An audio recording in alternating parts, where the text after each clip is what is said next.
Hi friends, ఈరోజు మన ఛానల్లో ఎంతో సింపుల్గా టేస్టీగా దొండకాయ ఫ్రై ఎలా చేయాలో చూసేద్దాం. దానికి ముందు దొండకాయలు ఇలా సన్నగా తరిగి పెట్టుకోవాలి.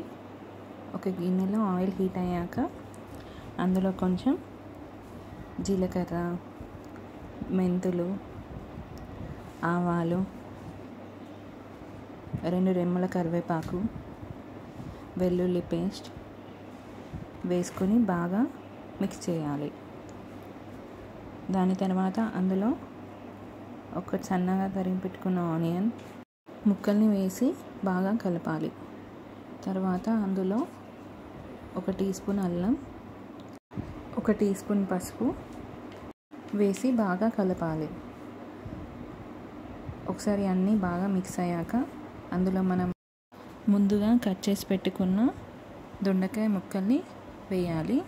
దొండకాయలు అనేవి ఇలా సన్నగా తరగడం వల్ల తొందరగా ఉడుకుతాయండి.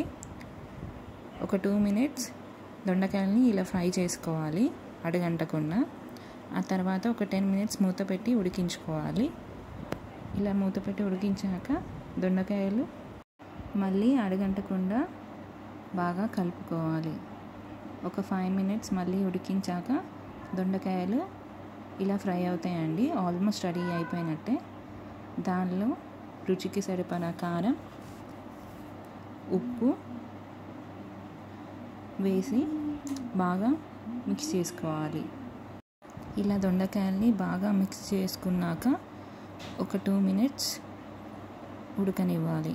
ఆ తర్వాత అందులో గార్నిష్ కోసం కొత్తిమీర వేసి దించేయడమే. ఇలాంటి మరెన్నో వీడియోస్ కోసం మా ఛానల్ని లైక్, షేర్ అండ్ సబ్స్క్రైబ్ చేయండి.